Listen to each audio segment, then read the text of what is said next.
Chapter 1 of the Song Celestial or Bhagavad Gita. Dhritarashtra said, ranged thus for battle on the sacred plain, on Kurukshetra, say, Sanjaya, say, what wrought my people and the Pandavas? Sanjaya said, when he beheld the host of Pandavas, Raja Duryodhana to Drona drew, and spake these words, Ah, Guru, see this line, how vast it is of Pandu fighting men, embattled by the son of Drupada, thy scholar in the war. Therein stand ranked chiefs like Arjuna, like to Bhima chiefs, benders of bows, Virata, Yayudhan, Drupada, eminent upon his car, Drishtaketh, Chekitan, Kasi stout lord, Purujit, Kuntiboj, and Saivavya, with Yudhamanyu and Utmauj, Subhadra's child and Draupadi's all famed, all mounted on their shining chariots. On our side too, thou best of Brahmins, see excellent chiefs, commanders of my line, whose names I joy to count thyself the first. Then Bhishma, Karna, Kripa fierce in fight, Vikarana, Asvathaman, next to these strong Saumadatti, with full many more valiant and tried, ready this day to die for me their king, each with his weapon grasped, each skillful in the field. Weakest to me seems our battle shows where Bhishma holds command, and Bhima fronting him, something too strong. Have care, our captains, nigh to Bhishma's ranks, prepare what help they may. Now blow my shell. Then at the signal of the aged king, with blare to wake the blood, rolling around like to a lion's roar, the trumpeter blew the great conch, and at the noise of it, trumpets and drums, cymbals and gongs and horns burst into sudden clamor, as the blasts of loosened tempest. Such the tumult seemed. Then might be seen upon their car of gold, yoked with white steeds, blowing their battle shells, Krishna the god, Arjuna at his side.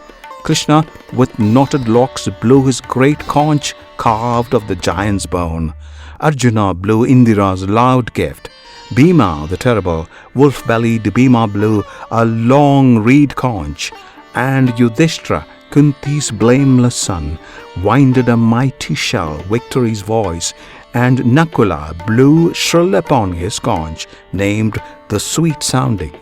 Sahadev on his called gem-bedecked, and Kasi's prince on his, Sikandi on his car, Drishtadhyum, Virata, Satyaki the unsubdued, Drupada with his sons, O Lord of earth, long-armed Subhadra's children, all blew loud, so that the clangor shook their foemen's hearts, with quaking earth and thundering heaven.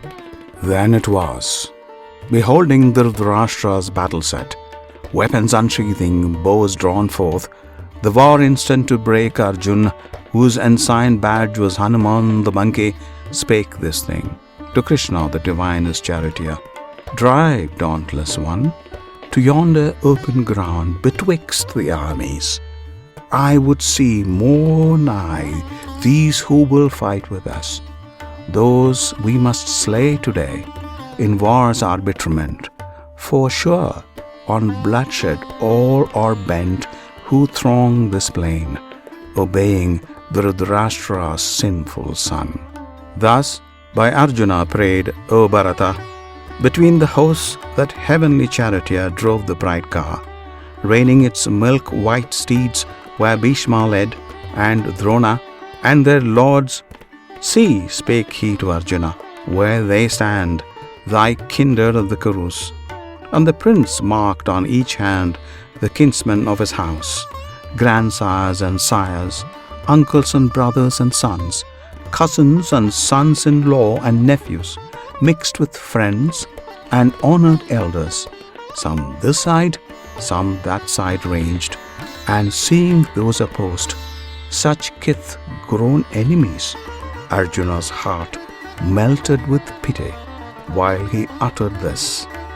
Arjuna said, Krishna, as I behold, come here to shed their common blood, yon concourse of our kin, my members fail, my tongue dries in my mouth, a shudder thrills my body, and my hair bristles with horror. From my weak hand slips Gandhiv, the goodly bow. A fever burns my skin to parching. Hardly may I stand. The life within me seems to swim and faint. Nothing do I foresee save woe and wail. It is not good, O Keshav. Naught of good can spring from mutual slaughter. Lo, I hate triumph and domination, wealth and ease, thus sadly won. Aho, what victory can bring delight? Govinda, what rich spoils could profit? What rule recompense?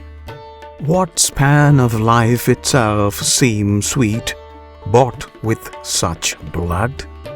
Seeing that these stand here, ready to die, for whose sake life was fair and pleasure pleased, and power grew precious, grandsires, sires and sons, brothers and fathers-in-law and sons-in-law, elders and friends.